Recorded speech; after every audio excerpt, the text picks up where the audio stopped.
Mysteries to Die For is brought to you by Down and Out Books and imprint All Due Respect. This episode's featured release is Cleaning Up Finn by Sarah M. Chen.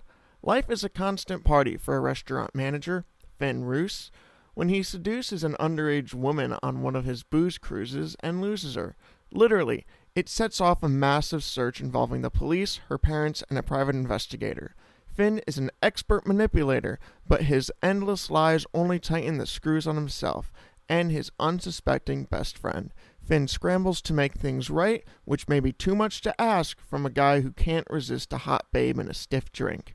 Ask for Cleaning Up Finn by Sarah M. Chen from your local bookseller or look for it at your favorite online retailer.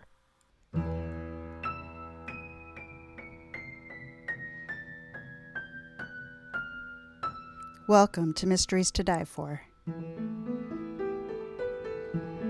I am TG Wolff, and I'm here with Jack, my piano player and producer.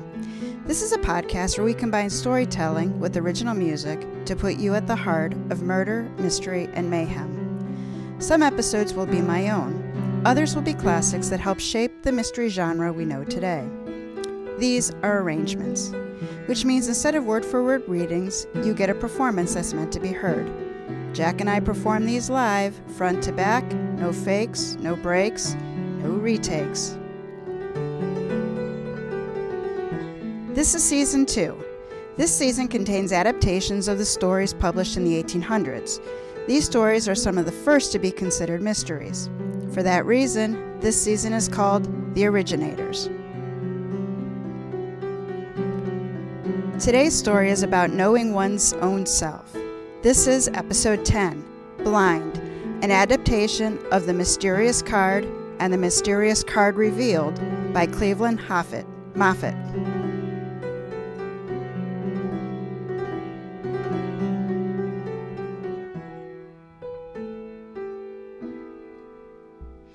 All right, Jack, so today's story is set in New York City, and the location's not really critical to the tale. It really could happen anywhere.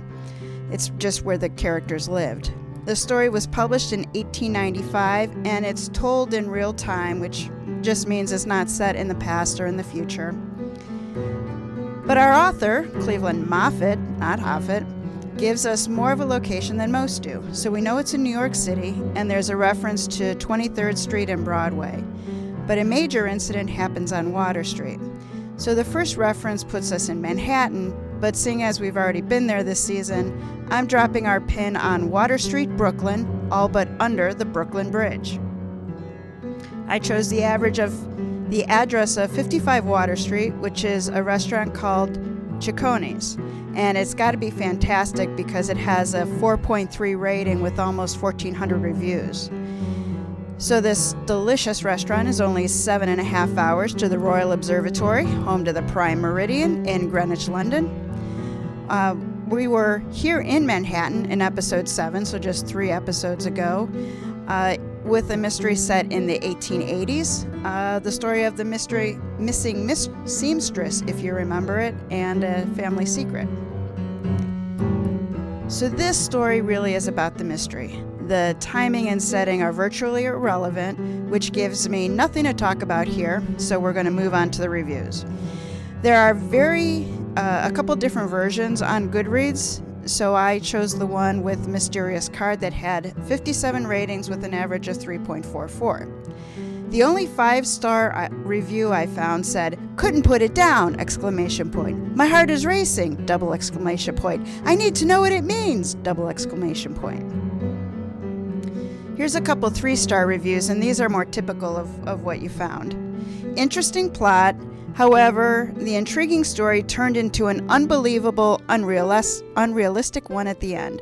Although the author tried to give an explanation in the second part of the book, which is The Mysterious Card Revealed, it became apparent that there was no way to explain the illogical plot of the first part. Another 3-star review said, 2 stories. The mysterious card sets up a situation. A man has a card in an unreadable language, but everyone he shows it to suddenly wants nothing more to do with him. A neat bit of tension building with a cliffhanging conclusion. Unfortunately, the sequel offers a solution so couched in pseudo-mystic babble that it destroys all the entertainment value of the original tale. So, there we got it, Jack. There's not a lot of love on Goodreads for this story. And tell us about our author of the day. Why not? Let's see. Our author, Cleveland Moffett, was the son of Reverend William Henry Moffett and Mary Jane Cleveland. If my parents named me that way, I'd be... I'm not reading that. A mouthful, right? Cleveland wasn't born in Cleveland. Oh, but I was. I thought that was kind of interesting. He was born in Boonville, New York on April 27th, 1863. While he was being born, the Civil War was raging. I don't like that phrasing. Well, then rephrase In the middle of him being birthed, the Civil War was going on. Anywho, the Battle of Chancellorsville began 3 days later, actually April 30th, and this was in Spotsylvania County, Virginia, which is an awesome name for a country. County. Anywho, the famous Lieutenant General Stonewall Jackson was wounded in this battle by friendly fire, and he died a week later. This has nothing to do with Cleveland Moffett, except the overlap with his birthday. So now you know about things you didn't care about. Moffett, or Moffett, as you may, went to Yale College, and they joined the New York Herald newspaper. That would be Yale College for those who... If it's pronounced Moffett, it's pronounced Yale. Anywho, he joined the Herald newspaper in 1887, and his first 5 years he spent in Europa and Asia, and he also worked as a writer and interviewer. That's Europe and Asia. Anyway, he eventually transitioned to editorial work. He may have been fluent in French, but we don't know, I guess, because he translated a few books to English. He also wrote stories in magazines and gave lectures. Somewhere in all of that, he wrote his own fiction. The first short story listed for him is The Mysterious Card in 1895. The next year, he published The Mysterious Card Revealed. In this adaptation, we combine the two, just so you know. All right, so we're nearly ready to begin our story. While Jack resets his microphone and warms up his fingers, I'll explain why we're doing these adaptations instead of reading them as they were written. 2 reasons. The language from the 1800s is hard and can be difficult to understand with our modern ear. The speech cadence is different.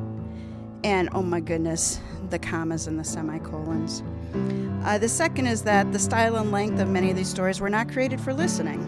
With these adaptations, we keep the heart of the story, preserving the groundbreaking narrative, but update the packaging for easier digestion. Character names are in the show notes. And so now we are ready for Blind. Jack, take us in.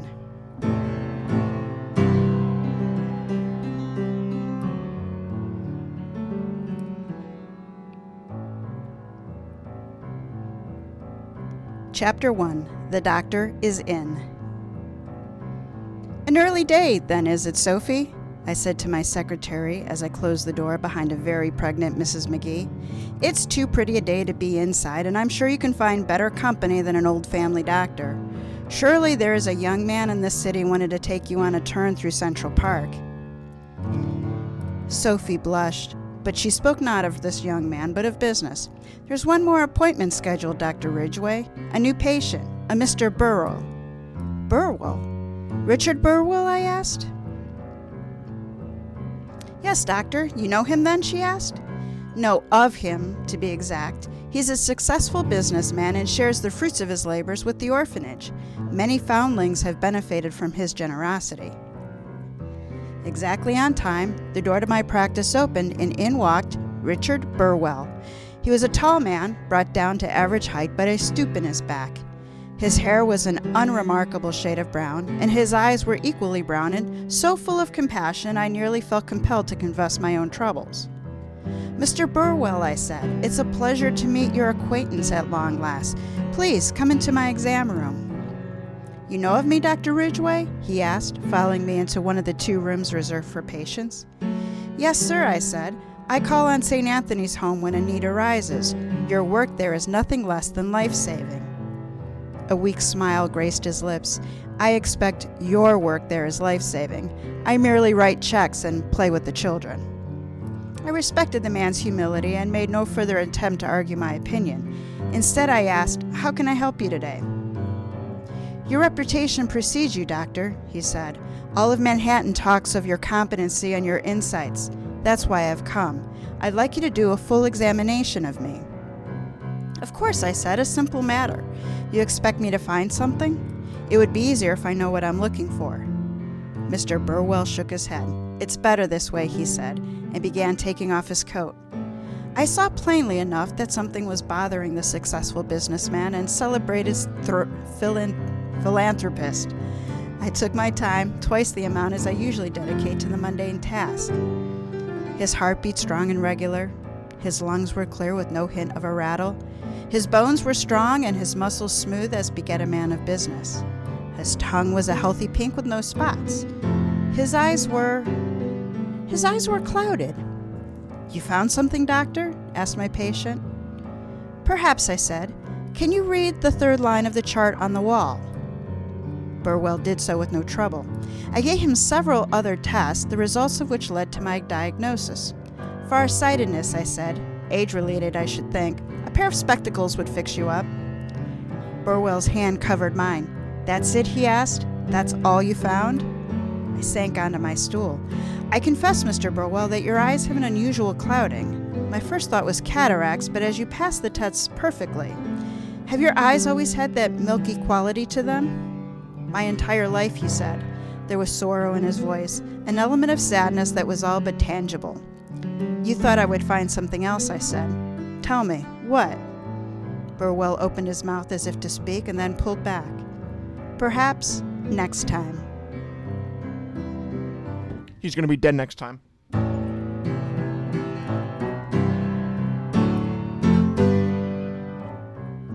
Chapter 2. Behind Brown Eyes. "Did you hear the police found another body, Doctor?" Mrs. Digby asked in a nasally voice as I attempted to listen to her lungs. "I hadn't heard," I said. "If you could be quiet for a moment and just breathe." "The paper is calling him the Water Street Killer, as that's where the first body was found, on Water Street," she said, going on as if I hadn't spoken. "Found another one last night, on Front Street, but I suppose that's close enough. Makes a body afraid to be out after dark." She went on about the story that had all of Brooklyn looking over their shoulder.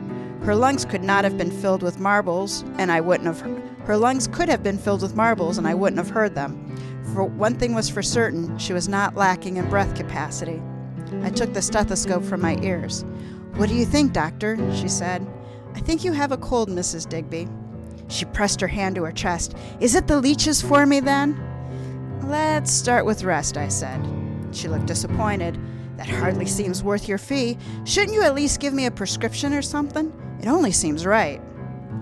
With practiced patience, I did not respond. Instead, I scribbled on my pad and then handed her the prescription. Mrs. Digby stared up at me. "A pint of beef stew and 10 hours of sleep a day? I haven't got any beef. An old stewed chicken is all." "I imagine chicken soup will work as well on a cold," I said, opening my exam room.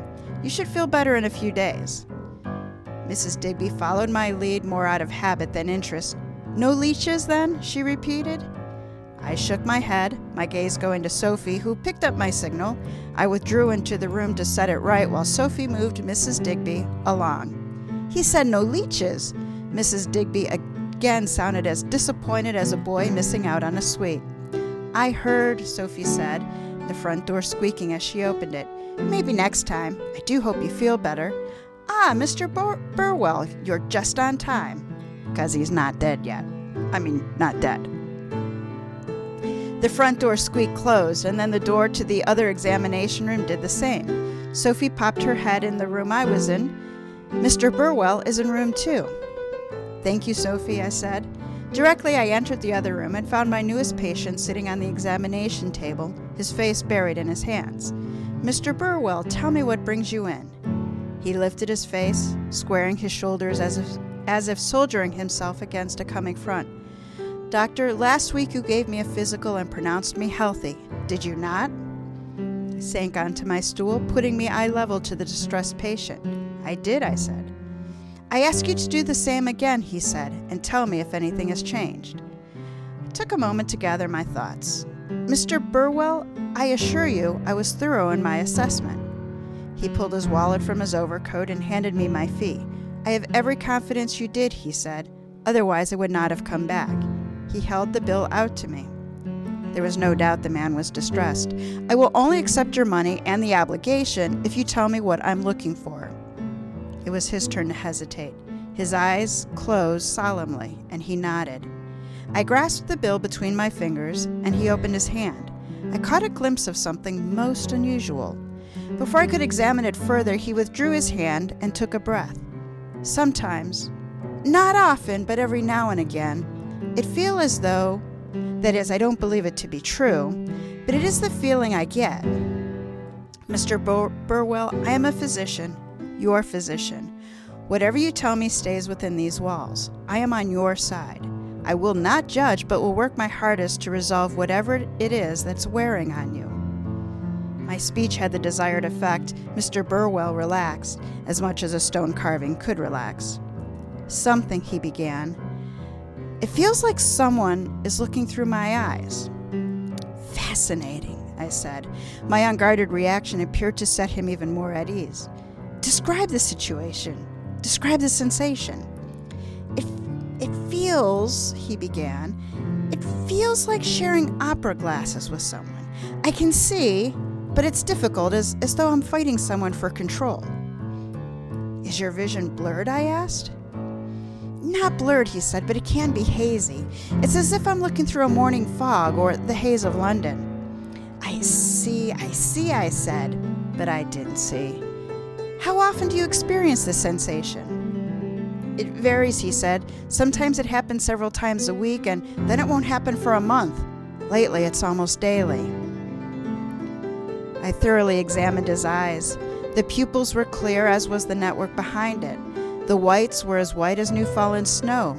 There was no sign of cataracts or other conditions that would explain a fog. I sent down my instruments and took up his hand on the auspices of feeling for his pulse. How is your work? Have you been putting in long hours? I asked, turning his arm so that the palm was up. Are you sleeping well? Eating well? Drinking in moderation? I have not slept through the night for weeks, he admitted. I dream and, I don't remember them. I wake up exhausted.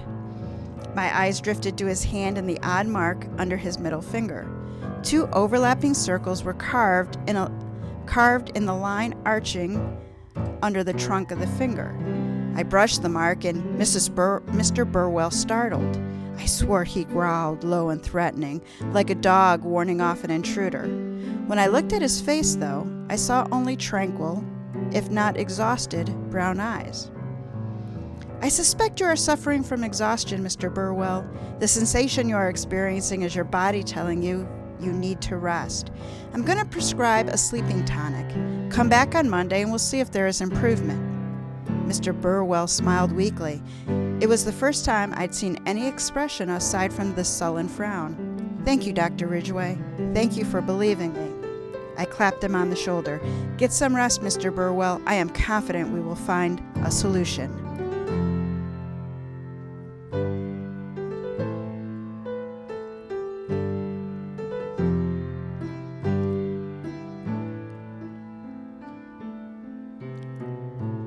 Chapter 3.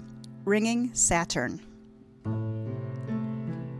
That evening, the next evening, and every spare moment of the weekend, I spent immersed in my texts on palmistry.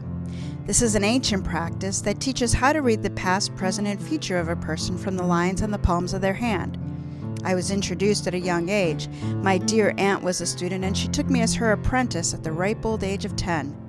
She was disappointed, truth be told, when I chose to become a physician, not seeing as I did that this was the other side of the same dice. It had been years since I opened the volumes. The responsibilities as husband, father, and doctor left precious time for passions. Still, it came back to me quickly. The pads just below the fingers were named for the ancient gods. Jupiter sat underneath the index finger, Saturn under the tallest finger. The Sun was under the ring finger, Mercury under the pinky, and Venus at the base of the thumb. The unusual mark on Mr. Burwell's palm was on the mount of Saturn. Saturn was the center of balance, discipline, and independence. The lines across the palm from top to bottom were of the heart, head, and life. The fate line tended to run in the opposite direction, wrist to middle finger. Mr. Burwell had a line that encircled Saturn. It was not the heart line, but another, one that I didn't have and I had never seen in my exploration. Studying day and night, as I said, until the point my wife threatened to feed my dinner to the dog, I pored over the books. As I dressed for Sunday dinner with friends, I had come to the conclusion that the ringing of Saturn was an indicator that Mr. Burwell was troubled. I was so transfixed by the unusual birthmark that I failed to memorize the lines. An opportunity wasted for sure, and I would like to know if his fate line or lifeline had broken or had islands. Mr. Burwell's troubles were put from my mind once we arrived at the home of our hosts. The talk of the party was yet another murder on Water Street. The killer was getting bolder, this time leaving a cryptic message written in the blood of his victims. The noisiest busybodies of the group agreed the message was in an old French that police were working to understand. That Monday afternoon, Mr. Burwell was back on my table. If possible, he looked worse. The draft wasn't strong enough, I said, looking at his bloodshot eyes. Did you sleep at all? I did, he said, and I dreamed. I was in an alley. The slate beneath my feet was wet, and the tall walls created a brick canyon.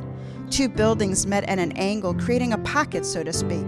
I was pressed into it, held there by an Egyptian woman. An Egyptian woman, I repeated. How did you know she was Egyptian? Burwell shrugged, shaking his head. I knew her in a way, and I was afraid of her.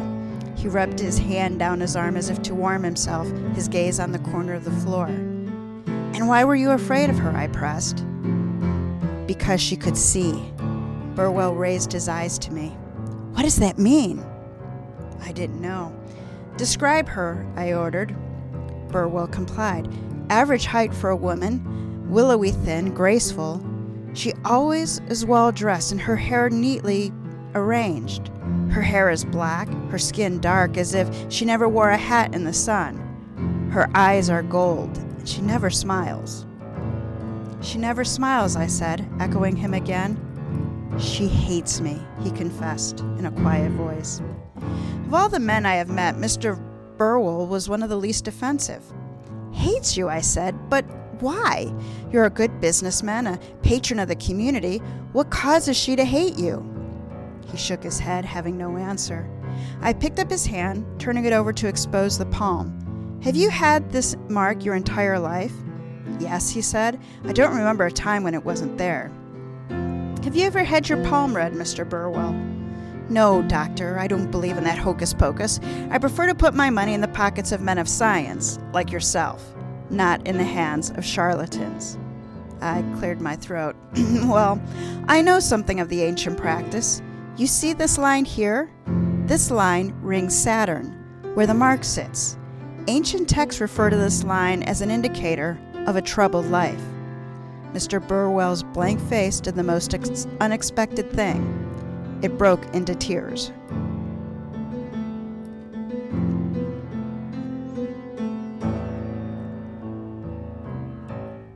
Chapter 4. A Holiday in Paris. I brought Burwell into my office and poured brandy from my private stock into 2 glasses. I handed him one and settled myself into the armchair across from him. I didn't say anything. I didn't need to. I had a son, Burwell began. He was our pride and joy. One night, some fiend broke into our house and... He swallowed a healthy sip of brandy. He was strangled. Our babe died in his crib. My wife and I were asleep in our beds. The culprit was never found. I threw myself into my work, he said. My partner and I were making real progress. The night before we to make a key investment, we were robbed. It should have been impossible. Only the two of us knew what we were doing and knew we had the cash on hand. There was no choice but to move forward. By this time, my daughter was born. My wife threw her life into the girl, making her dressing room into the nursery. My partner and I gradually rebuilt what we had lost, but it took 5 years to do. Those sound like hard times, I said sympathetically. Those were the good times, he said, compared to what was to come. He finished off the brandy. 8 years ago, I went to Europe for business. My wife and daughter traveled with me, a working vacation. I had gone on to Paris, leaving my wife and daughter in London with friends. One evening, I was sitting in a garden watching people come and go. It was a popular spot. A woman came toward me. She was on the arm of a man. I don't remember much about him. He wore glasses, I remember. She was beautiful. Dark hair, dark complexion, magnificently gowned. She had the most striking eyes. I stood and went to the bar. Like the woman you dreamed of, the Egyptian. Burwell held out his glass for a refill. It was the first time I saw her, he said. I watched her sitting at the small table. The man's back was to me. Her gaze met mine once, and in her eyes I saw hatred. Hatred, I repeated, pouring the brandy, for appreciating a beautiful woman? No, he said, I don't think so. She gave me a look as if she knew me, but she couldn't. I had never spoken to her, much less done something to earn such a glare. She dug into her small bag, then said something to the gentleman. The pair stood and walked past me as they left the garden. She discreetly dropped a card on my table. It was white with 3 handwritten phrases. One was bottom left, one bottom center, and one bottom right. There was nothing above, and, while I do not speak or read French, I've seen enough of the language to recognize it. Did you find a translator? I asked, totally intrigued. Yes and no, he said. I asked another patron in the garden. She went from smiling to looking terrified and ran away. I returned to my hotel and asked the manager to translate. He was willing enough. After examining the card, though, he demanded I leave his hotel immediately. He wouldn't translate the card, he just sent me away. I went down the street, checked into a new hotel, and I made the same mistake. I had to move along again. This time it did not show the card. How curious, I said, returning the decanter to the bar. That is one word, he said, although not one I would choose. The next day I came across a police detective and asked him to translate. His examination of the card resulted in an escort to the Paris police station and an extended interrogation. I was only allowed to leave with the intervention of the American consulate on the condition I leave the country immediately. I sent word to my wife and returned to New York. When she and my daughter returned, I told her the story. She was angry on my behalf until, at her request, I showed her the card. She left me. She could not disguise the anguish she felt, and she refused to speak of it. I have not seen her or my daughter since that day. The misfortune this good man had endured was unimaginable. My God, I said, did you lock that card away? If only I had, he said. I told my partner about the card, about Paris, about my wife. Surely he stood by you, I said. What did he do? He severed our relationship, he said, saying that he never wanted to see me again. I was dead to him. Drank down my brandy. Tell me you have locked the card away now. I did, he said. It's been in my home safe for these last 8 years. I wasn't sure what to think. The story was fantastic. Anxiety certainly could not be the cause of his misfortune. I thought to ask to see the card myself, but I doubted that he would let me. Tell me about this woman, the one you dream of. Burwell shifted in his chair. There's not much more to tell, he said. I see her face in my dreams. She's always beautiful, always cold. Her eyes, they always see. You used that phrase before, I said. She sees. What does it mean? Burwell stared at me. I could see it in his eyes. He didn't know.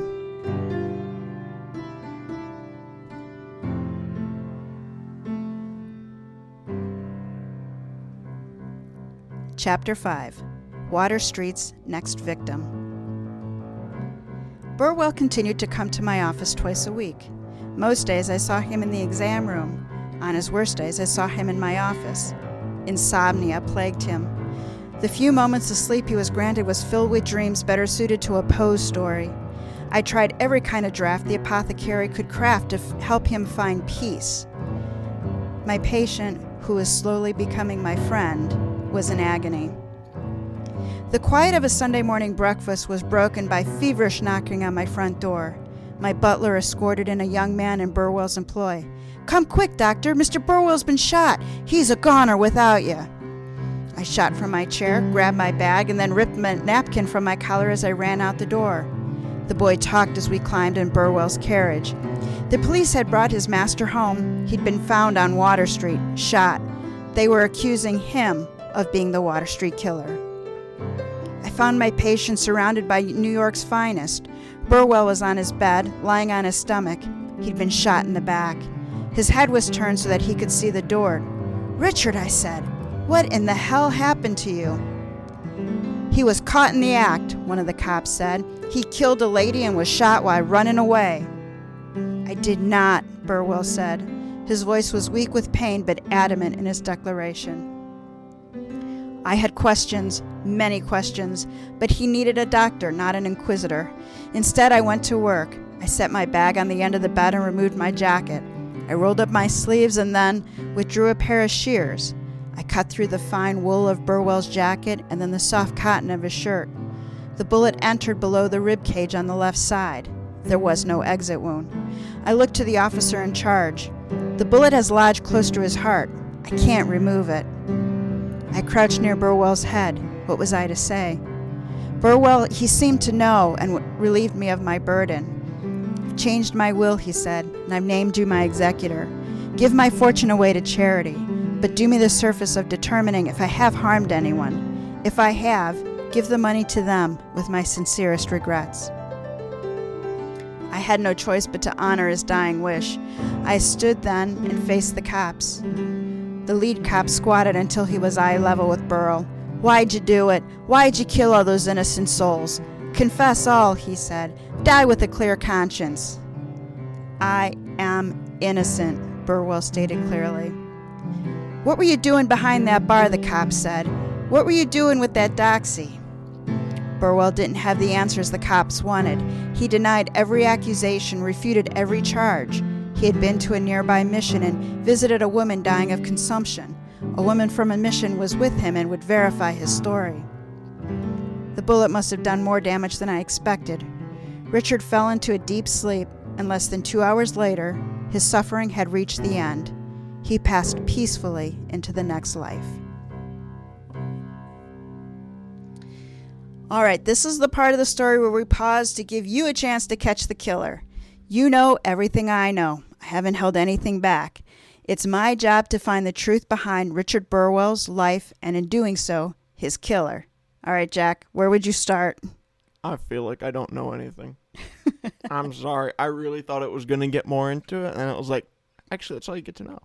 Like, that's everything. So, I can't say I have any idea. I have to say, this is a tricky one, and I don't know by modern standards whether this would be very satisfying. I said this was cutting edge at its time, and part of the reason it was cutting edge was because at the end of the first book, The Mysterious Card, he doesn't resolve it. Cleveland Moffett, or Moffett, as you say, didn't resolve it. We meet our doctor in the real story in The Mysterious Card Revealed. Whack. All right, let's get started. Wait. One more note. Okay. So after this episode, there's only one more left in Season 2. In Season 3, we are going to do adaptations of first in series. So think Sherlock Holmes, Miss Marple, and hopefully we'll find some detectives that will be new to you. Make sure you hit that subscribe button wherever you listen to podcasts so that you'll be able to catch Season 3 as soon as it debuts. All right, now I'm ready, Jack. Okie dokie. $5 says it's the daughter. It's rich boy's daughter. That's my money.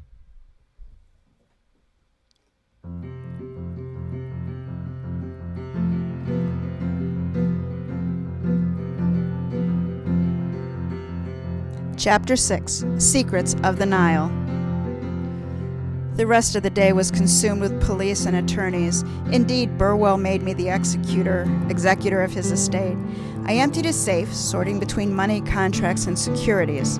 Among the papers was an envelope with no address and Burwell's own seal on the back. Inside was an ordinary card. It was blank. There was nothing on it, not even the writing he described, but I still suspected that this was the cause of Burwell's mania and felt sympathy for the man. Insanity indeed had a grip on him. While I sorted through the life of the dead man, the police were executing a newly secured warrant. They were convinced Burwell was the Water Street killer and determined to find the evidence. They left no pillow, mattress, or desk drawer unturned, but walked away empty-handed. Burwell had left orders for me. His small household staff was to receive an equivalent of a year's salary each. His daughter inherited his home with enough funds to pay the expenses for several years. His businesses and holdings were to be sold and the funds were to go to his philanthropic interests.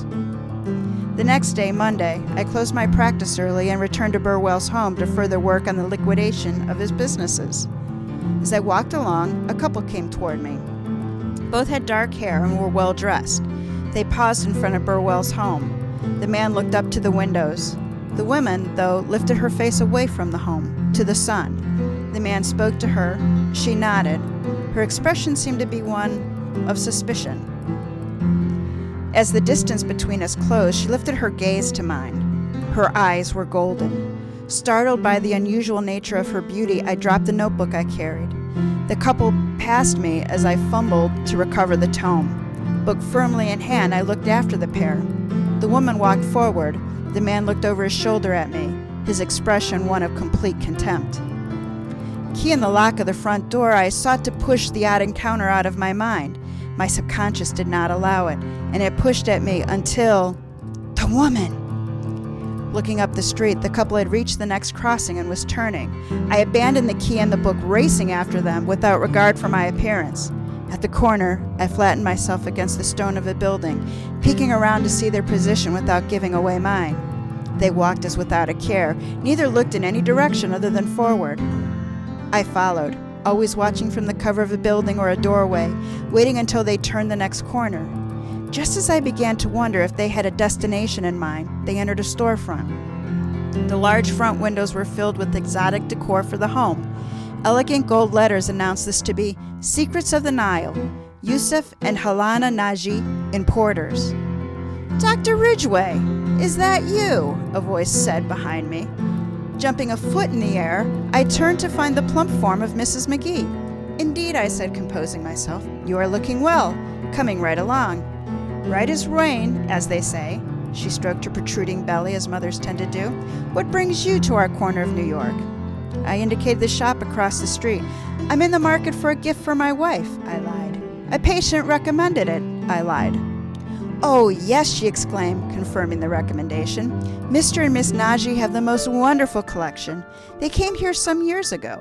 They had moved from Egypt to Paris to New York. Isn't that a life? I can't imagine the travel, and with Miss Naji being blind and all. Her brother is a real saint, or whatever it is the Muslims call their saints. Miss Naji, she is gifted with sight." "Sight," I echoed. "But you said she was blind." "Well, she is," Mrs. McGee said. "Blind as a bat when it comes to tables and chairs and the rest of our material world. But when it comes to the other world, well, I doubt there are many who see more than her." "I see," I began, but Mrs. McGee laughter cut me short. "Too much of a science to believe, are you, Dr. Ridgway?" "Well, Miss Naji does not do readings or seances. She doesn't sell herself. That's how you know she's real. She won't take a penny from you. That is her brother's role. I hope you brought your checkbook. The Nile is a first-class store, if you understand my meaning." "You have piqued my interest, Mrs. McGee." I tipped my hat. "Good day." I swiftly made my exit from my patient, dodging a wagon as I crossed the street. A bell announced my entry. I busied myself with an inspection of a collection for sale. Specimens ranged from large, ornately covered sideboards to delicate glass decor. "Welcome to Secrets of the Nile. I am Mr. Naji, your—" "You," he said sharply. "There is nothing here for you." The elegantly dressed man charged past me, opened the door, and glared. "Out," he said. I did not move from my position. "Mr. Naji, I am Dr. Ridgway. I know who you are," he snapped, "and I have asked you to leave. Prove you are a gentleman, and do so." I took a step, but no more. "Mr. Naji, do you know Mr. Richard Burwell?" "How dare you say the name of that, Yusuf." Halani Naji stood in a doorway to an office, her gaze upon her brother as though she could see him. "Bring Dr. Ridgway into the parlor. Coffee is ready."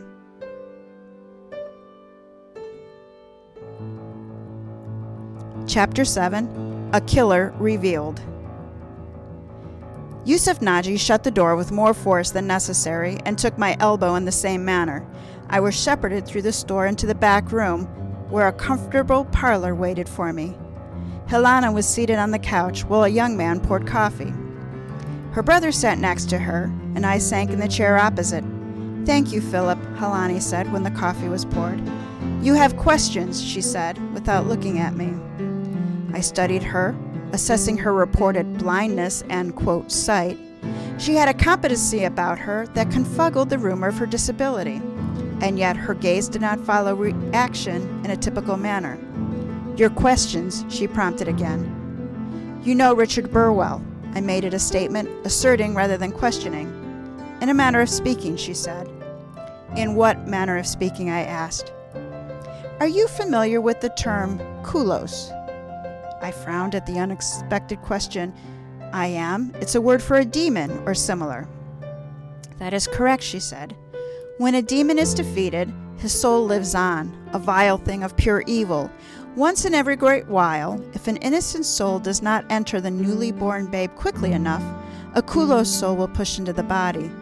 The child and then the adult has two souls, one good, one bad." I scoffed. "Are you saying you think Richard Burwell had two souls?" She gave a delicate shake of her head. "I am saying I know so. We were in Paris when I heard a cry, a soul dying out for mercy. I knew that evil had committed a crime. Yusuf arrived to find the body of a street boy. The next evening I felt the malignance, and Yusuf captured the kulos.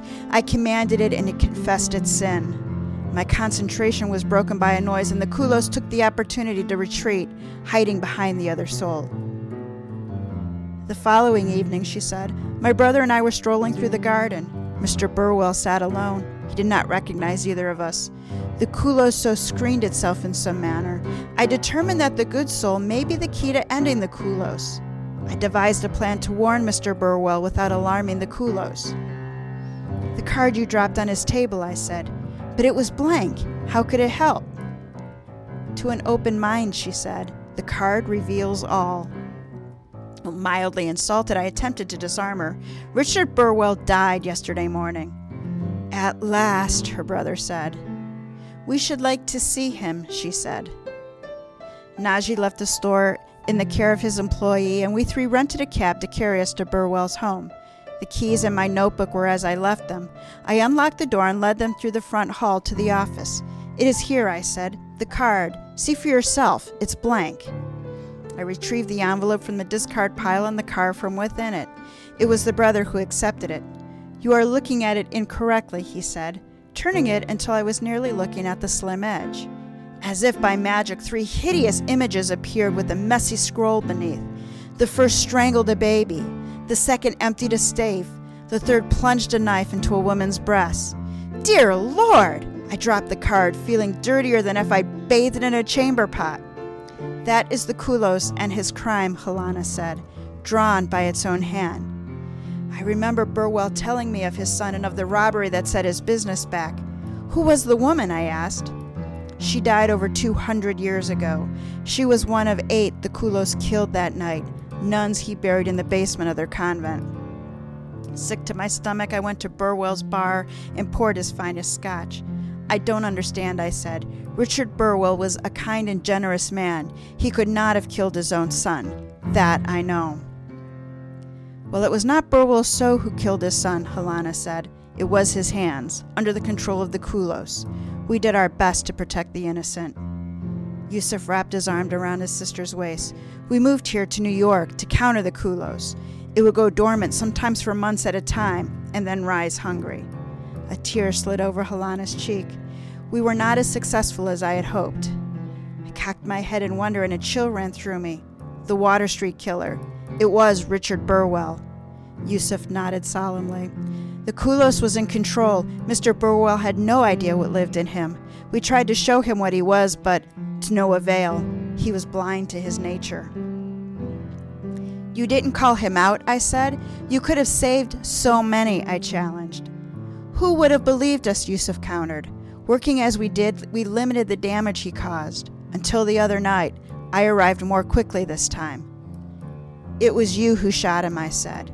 You who raised the alarm. Yusuf exhaled loudly. I was too late to save the woman.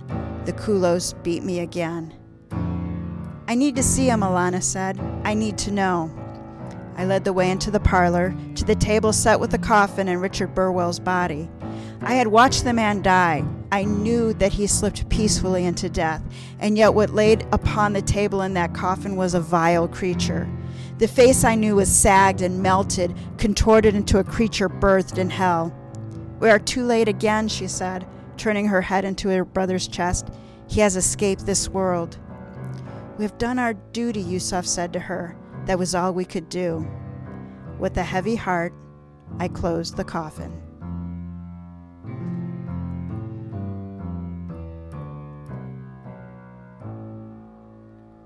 The reviews were correct. The reviews really were correct. So let's talk about this story. Does the logic work? Yeah, but that's the great thing about magic and fantasy. As long as the author stays within the rules that they've created, there's going to seldom be a logic flaw. I mean, unless it involves time travel, and then you can always find the flaws. I think there's some room to explore the amount of awareness that Burwell had for his other nature. In the original stories, Burwell seemed completely oblivious of the other soul. There was no mention of memory gaps, and it seemed like if he did do the crimes, he would not walk away without, some kind of souvenirs. Torn clothes, bruises, dirty, some physical sign he couldn't explain. And it also seemed to me that Richard Burwell would have had some ill effects from the Kulos night out. For this adaptation, I turned those into exhaustion and nightmares. Like many mysteries in this era, the lead in the original story was not so much the detective as the person that everyone spilled their guts to. I gave the doctor a name and I put him in the driver's seat, but I was true to the resolution. It's both satisfying. We know that Burwell was the Water Street Killer and that the seer's brother did kill him, but it's also wholly unsatisfying, especially as a mystery. It did make me think about mental illness and split personalities, and I'm kind of curious to do a little bit more research into what common thoughts were of the day. This story was published in 1896, and I'm in the process of reading The Strange Case of Dr. Jekyll and Mr. Hyde, which was written some 10 or so years earlier, to see if there's any parallels, and so far not. It seems Dr. Jekyll was a self-made monster, while poor Mr. Richard Burwell was truly cursed. So that wraps up this episode of Mysteries to Die For. Support our show by subscribing, telling a mystery lover about us, and giving us a 5-star review. Remember to hit that subscribe button too. Of course, we'd love it if you became a member of our Body Bag Brigade by financially supporting the show this season with the one-time donation.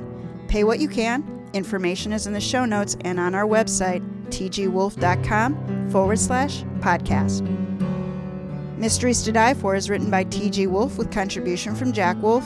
Blind was written by TG Wolff, adapted from The Mysterious Card and The Mysterious Card Revealed by Cleveland Moffett. Music and production are by Jack Wolff. Episode art is by Shannon Leahy. Join us in 2 weeks for the last episode of this season, episode 11, Natural Causes, an adaptation of The Notting Hill Mystery by Charles Felix. Jack, take us out.